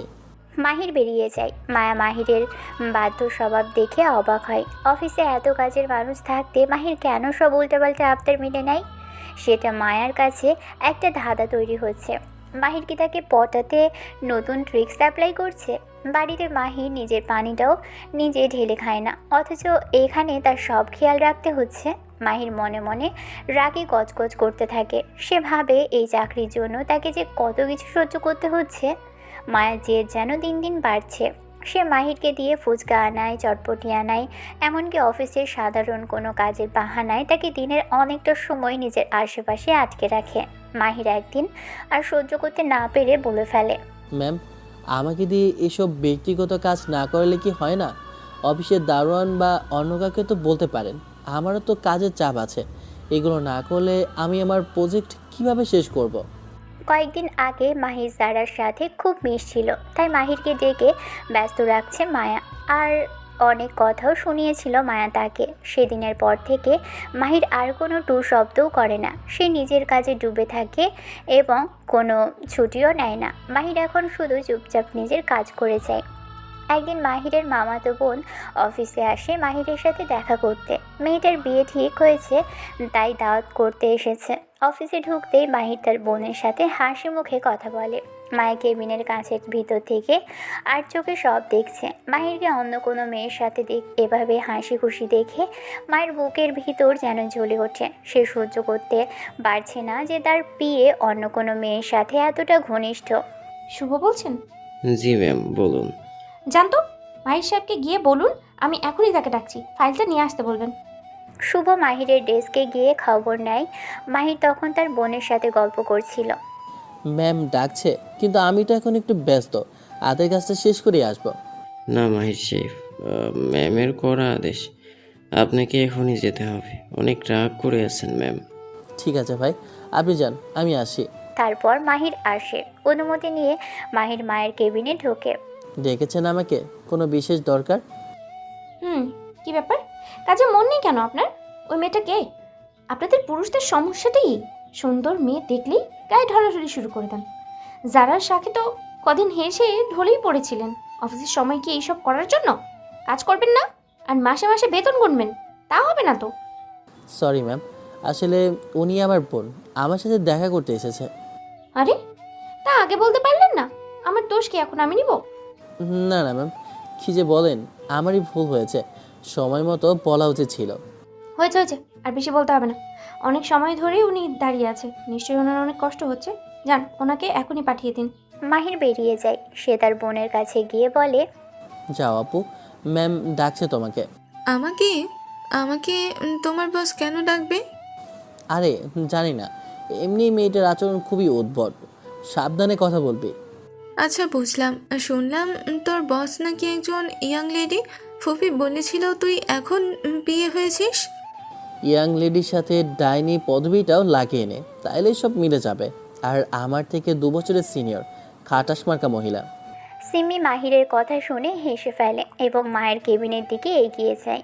মাহির দাঁড়িয়ে দাঁড়িয়ে মায়ের সেই হাসি মুখটার কথা ভাবে আর নিজেকে সামলানোর চেষ্টা করে। সে জানে মায়া তার উপর নিজের আধিপত্য বজায় রাখতে সবসময় মরিয়া, কিন্তু কেন সেটা মাহিরের কাছে এখনও পরিষ্কার নয়। যারার সাথে কথা বললে খেপে যায়, কাজ ছাড়াও বারবার ডাকে। মাহির তার ডেস্কে ফিরে গিয়ে আবার কাজে ডুবে যায়। মনে মনে ফোন দিয়ে আটে এই ডাইনি মায়ার সাথে ডিল করার। কিছুক্ষণ পর মাহির লক্ষ্য করে মায়া আর তার আপু কেবিনের ভিতর বসে হাসাহাসি করছে। হাসতে হাসতে তারা প্রায় লুটোপুটি খাচ্ছে। মাহির অবাক হয়ে ভাবে, কি মেয়ে রে বাবা, সবাইকে নিজের বশে করতে কি চমৎকারভাবে চেনে। সে ইতস্তত পায়ে কেবিনের সামনে গিয়ে দাঁড়ায়। কি রে আপু, তোরা দুজন এত হাসাহাসি করছিস কেন? এমন কি গোপন কথা চলছে যে আমাকেও বলছিস না? এমনি, আর তোর আর মায়ার ম্যামের বিষয় নিয়ে কথা বলছিলাম। তা ভাই, তোর বউ তো শেষমেশ পেয়েই গেলাম। মানে তুই কি বলছিস? কার কথা বলছিস? আর বউ কোথায় পেলি? ন্যাকামো করছিস কেন? আগে বল, এত গোপনে প্রেম কয়দিন ধরে করছিস? আমি আর প্রেম? তোর কি মাদারি গেছে? আমি অফিসের কাজে মরি আর তুই বলছিস প্রেম? প্রথমে আমিও বিশ্বাস করতে চাইনি, পরে সব কথা মায়া ম্যামের কাছ থেকে জেনে যা জানলাম তাতে আমার আর সন্দেহ নেই তুই আসলে অনেক বড় খেলোয়াড়। তুই সব কথা খুলে বলছিস না কেন? আমার মাথার উপর দিয়ে সব চলে যাচ্ছে। মায়া ম্যামের সাথে আমার প্রেম? তুই কি পাগল হয়ে গেলি? বেশি ন্যাকামো করিস না তো। তুই প্রেমে করবি আর সেটা আমি বিশ্বাসও করিনি, কিন্তু এখন সব পরিষ্কার। প্রেমে ধরা খেলে মানুষের এমনই হয়, সব কিছু গোলমাল মনে হয়। আমি চললাম। তোর ভাবি মানে ম্যামের সাথে কথা বলে যা ভালো লাগলো। টাটা। সিমি চলে যায়, কিন্তু মাহিরের মাথায় তখন নানা প্রশ্ন। কয়েকদিন পার হয়, মাহির বুঝতে পারে সে সত্যিই মায়াকে ভালোবেসে ফেলেছে, অনেক বেশি ভালোবেসে ফেলেছে। অফিসে অন্য কোনো ক্লায়েন্টের সাথে মায়া যখন হেসে কথা বলে তখন মাহিরের বুকের ভিতর যেন আগুন জ্বলে ওঠে। সে মনে মনে ঠিক করে আর দেরি নয়, মায়াকে আজই সে তার মনের কথাগুলো বলবে। মাহির উঠে দাঁড়িয়ে মায়ের কেবিনের দিকে যায়, আর মায়া তখন তার কেবিনে বসে প্রজেক্ট দেখছিল। হঠাৎ করেই তার অনুমতি ছাড়াই অফিসের ভিতরে 4 জন লোক প্রবেশ করে। তারা কোনো দিকে না তাকিয়ে সোজা মাহিরকে সরিয়ে দরজা খুলে ভিতরে ঢুকে পড়ে। মায়া মুখ তুলে তাকাতেই দেখে তার সামনে এসে দাঁড়িয়েছে 4 জন মানুষ। সবার সামনে যে দাঁড়িয়ে আছে তাকে সবাই চেনে, এর আগেও 3বার তার সাথে মায়ের কথা হয়েছে। তার নাম খালিদ। মাহির কেবিনের বাইরে থেকে তাদের দেখে। মাহির জানে এই খালিদ কোনো সাধারণ ব্যবসায়ী নয়, সে অন্ধকার জগতের সাথে জড়িত একজন ইন্ডাস্ট্রিয়াল মাফিয়া। অফিসের সামনে মায়াদের জমির উপর গত কয়েকদিন ধরেই খালিদের নজর ছিল। গুড মর্নিং মিস মায়া ম্যাম, আশা করি আপনার দিনটা ভালোই যাচ্ছে। আজ আমি এসেছি একটা বিশেষ কাজের জন্য। আপনার অফিসের সামনে যে খালি জমিটা পড়ে আছে ওইটা আমার প্রয়োজন। আপনি এবং আপনার বাবা যা দাম চাইবেন আমি তার চেয়েও দ্বিগুণ টাকা দিতে রাজি আছি। আমার জমিটা আজকেই চাই। আপনি আবার এসেছেন? ভদ্রভাবে কথা বলেছি, আজকেও বলছি। খালিদ সাহেব, ওই জমিটা বিক্রির জন্য নয়। আমরা ওই জমিতে নিজস্ব কারখানা তৈরি করার প্রজেক্ট করেছি। বাইরের দেশ থেকে কাঁচামাল আমদানি করার চেয়ে নিজের কারখানা উৎপাদন করাটাই আমাদের মূল লক্ষ্য। তাই জমি বিক্রির কোনো সুযোগ এখানে নেই। দয়া করে আমার সময় নষ্ট করবেন না, আর ভদ্রের মতো বেরিয়ে যাবেন। খালিদ একটু এগিয়ে আসে, চেয়ারে বসে সে ডান চিবুতে থাকে। খালিদ বলে, মায়া ম্যাম, তুমি কি জানো না আমি কি করতে পারি? টাকার অভাব নেই আমার। আমি বলছি জমিটা বিক্রি করো, নয়তো পরে আফসোস করবে। কত টাকা চাও? চেকবুক আমার সঙ্গেই আছে, বলো কত টাকা লিখবো। যাই করো, জমিটা আমার চাই। আমার প্রজেক্ট ওখানেই হবে, বিরাট বড় শপিং মল করবো। আপনি কি কানে কম শোনেন? আপনাকে আমি পরিষ্কারভাবে জানিয়েছি জমি বিক্রির কোনো ইচ্ছে আমার নেই। আমার কাছে আমার অফিসের প্রজেক্ট বেশি গুরুত্বপূর্ণ। টাকা দিয়ে সব কিছু কেনা যায় না, অন্তত আমার সততার স্বপ্ন তো নয়। আপনি এখান থেকে চলে যান। খালিদ এবার মেজাজ হারিয়ে ফেলে, তার ধৈর্যচ্যুতি ঘটে। সে টেবিলের উপর ঝুঁকে পড়ে মায়ের দিকে আঙুল তুলে বলতে শুরু করে, এত বড় সাহস তোমার! একটা বাচ্চা মেয়ে হয়ে আমার সামনে এমন ব্যবহার করছো? তুমি কি জানো আমরা কারা? আমি টাকা দিয়ে কথা বলি, তুমি না চাইলে আমি জোর করে নেব। তোমার মতো সুন্দরী মেয়েদের বিছানায় আনার ক্ষমতা আমার অনেক আগেই আছে। জমি তো ব্যাপার মাত্র। তোমাকে আজ এখান থেকে তুলে না নিয়ে গেলে আমার নাম খালিদ না, তারপর জমিটা আমার হবে। মায়ের রাগে কাঁপছে। মায়া উঠে দাঁড়িয়ে খালিদের গালে জোরে এক চড় বসিয়ে দেয়। বেরিয়ে যান আমার অফিস থেকে, জানোয়ার কথাকার। নিজের নোংরা মুখ সামলে কথা বলুন। আমার অফিসের প্রত্যেকটি কোণে আমার আত্মসম্মান জড়িয়ে আছে। আপনার মতো রাস্তার গুন্ডার কাছে আমি আমার জমি তো দূরের কথা, একটা ঘাসও বিক্রি করব না। পুলিশের ভয় কি আপনার নেই? পুলিশকে দেবো আপনাকে? খালিদ তার গাল চেপে ধরে অট্ট হাসিতে ফেটে পড়ে। তার হাসির শব্দে কেবিনটা যেন কেঁপে ওঠে। পুলিশের ভয়? তুমি কি জানো পুলিশ আমার পকেটে থাকে? আমাকে চর মারার পরিণতি তুমি কল্পনাও করতে পারছো না। ওই তোরা দাঁড়িয়ে কেন? মাগির আজ তেজ বুঝিয়ে দেব, নিয়ে চল মালটাকে। খালিদ মায়ের চুল টেনে ধরে জোরে একটা চড় মারে। মায়া ছিটকে টেবিলের এক কোণে গিয়ে পড়ে। মায়া ব্যথায় কুঁকড়ে যায়। খালিদ তাকে হাত ধরে তুলে আনার চেষ্টা করে। যারা সিকিউরিটি, তোমরা কোথায়? এসো তাড়াতাড়ি। মায়া চিৎকারে 6 জন সিকিউরিটি গার্ড দৌড়ে কেবিনের দিকে ছুটে আসে, কিন্তু খালিদের সাথে থাকা বাকি 3 জন লোক সাথে সাথে পিস্তল বের করে গার্ডদের দিকে তাক করে। একজন গার্ডের পায়ে গুলি করে দেয় তারা। গার্ডটি ব্যথায় আর্তনাদ করে নিচে লুটিয়ে পড়ে, রক্তে চারপাশ ভিজে যাচ্ছে। বাকি গার্ডরা আর সামনে আসার সাহস পায় না। মায়া অসহায়ভাবে তাদের দিকে তাকায়, তাই চোখের পানি গাল বেয়ে নিচে পড়ছে। ঠিক সেই মুহূর্তেই এক ঘটনা ঘটে। খালিদের মাথার পিছনে খুব জোরে একটা বাড়ি মার্বেল পেপার ওয়েট এসে লাগে, মাথাটা জোরে ফেটে যায়। খালিদ কিছু বুঝে ওঠার আগেই কেবিনের উপরেই অচেতন হয়ে পড়ে। তার মাথা থেকে কুলকুল করে রক্ত পড়তে থাকে। মাহির এক ঝটকায় কেবিনের ভিতরে প্রবেশ করে। তোদের সাহস কী করে হয় মায়ের গায়ে হাত দেওয়ার? তোদের আজকে আমি মেরেই ফেলবো, জানোয়ারের দল। আমার মায়ের দিকে তাকিয়েও তো কথা বলার যোগ্যতা তোদের নেই। খালিদের বাকি লোকগুলো পিস্তল তাক করার আগেই মাহির এক লাফে গিয়ে চেয়ারটা তুলে তাদের দিকে ছুঁড়ে মারে।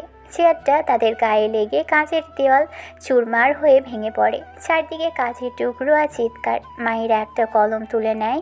কোনো দ্বিধা ছাড়াই সে সেই কলম দিয়ে ওদের হাতে পায়ে আঘাত করতে শুরু করে। রক্তে মেঝে ভেসে যাচ্ছে। তোদের আজ আমি এই পৃথিবী থেকে মুছে ফেলবো। আমার মায়ের গায়ে আঁচড় দেওয়ার ফল কি হয় তা আজ বুঝে যাবা। যারা ডাক্তার ডাকো, ম্যামকে এখনই হসপিটালে নিতে হবে। শুভ্র, পুলিশকে ফোন করো। এদের আজ আমি এখনই এমন শিক্ষা দেব সারা জীবন মনে রাখবে। মাহিরের চোখে মুখে এক অদ্ভুত উত্তেজনা। তার পুরো শরীর রক্তে ভিজে গেছে, কিন্তু মায়ের দিকে তাকাতেই তার সব রাগ যেন এক পলকেই মিলিয়ে যায়। সে দৌড়ে গিয়ে মায়াকে জড়িয়ে ধরে। মায়া, তুমি ঠিক আছো? তোমার কোথাও চোট লাগেনি তো? যারা তাড়াতাড়ি ডাক্তার ডাকো।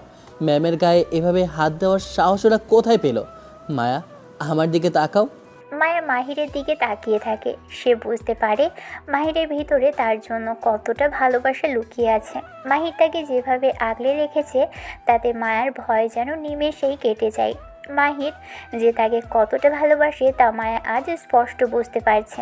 মাহিরের চোখে পানি আর রাগের সংমিশ্রণ এক অদ্ভুত আবেশের সৃষ্টি করেছে। মায়া মাহিরের বুকের সাথে মিশে যায়। যারা, খবরদার, এদের যেন কোনোভাবে ছাড়া না হয়। পুলিশ আসছে, এদের এমন হাল করবো যাতে জীবন আর কোনোদিন মানুষের ক্ষতি করার সাহস না পায়। মায়া, তুমি একদম ভয় পেও না। যতক্ষণ আমি আছি তোমার গায়ে কেউ হাত দেওয়ার সাহস পাবে না। তুমি আমার বেঁচে থাকার প্রেরণা। তোমাকে আমি কিছুতেই হারাতে দিব না। মাহির, তুমি কেন এটা করলে? ওরা তোমাকে গুলি করে দিতে পারতো। তোমাকে রক্ষা করার জন্য নিজের সবটুকু বিলিয়ে দিতে আমি রাজি। কিছু সময় পর পুলিশ আসে সেখানে। মাহির তার রক্তাক্ত হাতে মায়াকে ধরে রাখে। পুলিশ ওদের সবাইকে টেনে নিয়ে যায়। ডক্টর এসেছে। মায়ের ঠোঁট ফেটে রক্ত বের হচ্ছে। সবাই মায়াকে ঘিরে ধরে। মাহির যে এমন কিছু করবে তাকেও ভাবেনি। মায়াকে মাহির আরও কিছু বলতে যাবে, ঠিক সেই সময় মাহিরের বাড়ি থেকে ফোন আসে। সে জরুরি প্রয়োজনে বাড়ি চলে যায়। যাওয়ার আগে দোকান থেকে একটা নতুন গেঞ্জি পরে নেয় সে।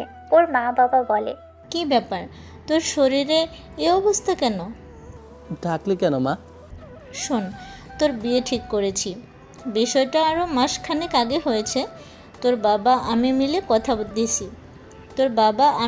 কথা দিছি। আশা করি তুই আমাদের সম্মানটুকু রাখবি বাবা। আর তোর বিয়ে হবে পরশু। প্লিজ মাহির, হাত জোর করছি, সম্মানটুকু রাখবি বাবা।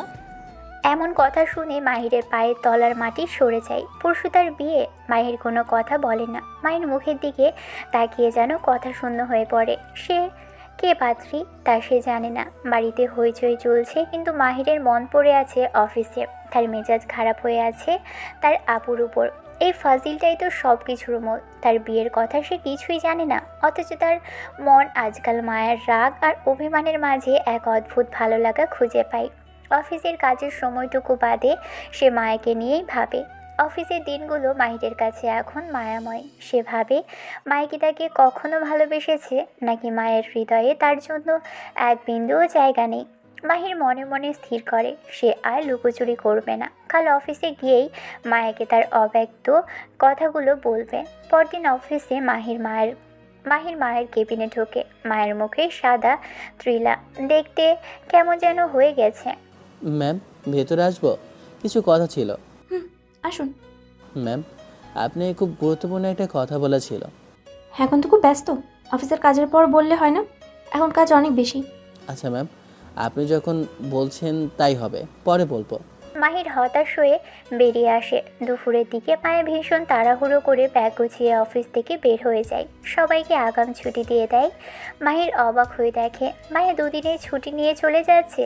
সে মায়াকে ধরবে বলে দৌড় দেয়, কিন্তু মায়া গাড়িতে করে দ্রুত বেরিয়ে যায়। তারপর মাহির যোগাযোগ করার চেষ্টাটা করে, তবে মায়ের দেখা পায় না। দুদিন পর আজ মাহিরের বাড়িতে বিয়ের সাজ রব। চারপাশে অনেক হই হুল্লোড়। মাহিরের খুব অবাক লাগছে। তার হবু বউয়ের নামও মায়া।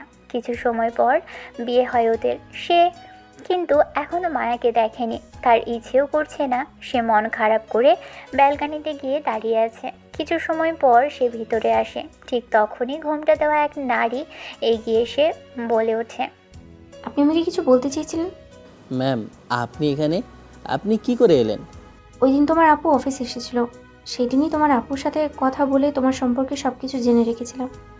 তুমি কখনো প্রেম করোনি সেটা আমি জানতাম। তোমাকে আমার পছন্দ প্রেজেন্টেশনের দিন থেকেই শুরু হয়েছিল। যেদিন ঝামেলা হলো অফিসে তুমি বাঁচালে, তখন বুঝেছি তুমি ভালোবাসো। আমি বাসছি আগে থেকে। এতদিন ইচ্ছে করে তোমাকে দিয়ে সব কাজ করাতাম যাতে তুমি আমার সামনেই থাকতে পারো, কিন্তু তুমি এত বড় গাধা যে বুঝতেই পারোনি। তারপর তোমার আপুর মাধ্যমে গোপনে আমার বাবাকে তোমাদের বাড়িতে আনি। আমার বাবা তোমার পরিবার সবাই মিলে এই বিয়ের আয়োজন করে। আমি বুঝতে পেরেছিলাম তুমিও আমাকে ভালোবাসো, তাই কয়েকদিন তোমাকে এড়িয়ে চলেছি। দেখেছি তুমি আমার পিছনে কতটা সময় ব্যয় করছো। এরপর দিন ঠিক হয় আর আজ আমাদের বিয়ে। সেদিন তুমি কিছু বলতে চেয়েছিলে অফিসে, আমি ইচ্ছে করেই শুনিনি, কারণ আজকের এই মুহূর্তটির অপেক্ষায় ছিলাম। মাহির অবাক হয়ে চেয়ে থাকে। মায়া ঘোমটা সরিয়ে মুচকি হাসে। এই কথা, বিয়ে করা বউকে কেউ ম্যাডাম বলে? আর এটা কি অফিস যে তুমি আমাকে ম্যাম বলে ডাকবে? সরি মায়া, আমি বুঝতে পারিনি। আমাকে ভালোবাসো? জি ম্যাম। ম্যাম না, মানে মায়া, আমি তোমাকে অনেক ভালোবাসি। আবার ম্যাম বলতে গিয়ে থেমে গেলে? মাহির আর কোনো কথা না বলে মায়া ঠোঁটে ঠোঁট রাখে। এক গভীর চুম্বনে দুজন একাকার হয়ে যায়। মায়া মৃদু হেসে বলে, এই, এটা কি হলো? কেন, কি হলো মায়া? আমি তোমাকে আদর করছি। তুমি কি জানো না, প্রতিটা মেয়ের জীবনে বাসর স্বপ্নের রাত? আমার বান্ধবীরা বলেছে এটা খুব মধুর একটা রাত। মাহির মায়ের কোমরে হাত দিয়ে তাকে নিজের দিকে টেনে নেয়। মায়ের চোখের দিকে তাকিয়ে মাহির ফিস ফিস করে বলে, মধুর রাত না কিসের রাত তা একটু পরেই জানতে পারবে। বাসর রাত তো এখনো শুরুই হয়নি মায়া। মায়ের লজ্জায় লাল হয়ে মাহিরের বুকে মাথা রাখে। মাহির তাকে আলতো করে কোলে তুলে নেয় এবং বাসর ঘরের দিকে এগিয়ে যায়। মায়া ফিস ফিস করে বলে, এই মাহির, কি করছো? নামো আমাকে। না মায়া, আজ তোমাকে আর নামানো হবে না। আমার জীবনের সবটুকু ভালোবাসা দিয়ে তোমাকে আজ বুঝিয়ে দেব তুমি আমার কাছে ঠিক কতটা প্রিয়। মাহির মায়াকে নিয়ে বিছানায় শুইয়ে দেয়। বাসর ঘরের বাতি নিভে যায়। তারপর কিছু নেই। ভালো থাকুক ভালোবাসা। দেখা হচ্ছে অন্য কোনো দিন অন্য কোনো গল্পে। ততদিন পর্যন্ত আপনারা সুস্থ থাকবেন, ভালো থাকবেন, আমাদের সাথেই থাকবেন। ধন্যবাদ। আল্লাহ হাফেজ।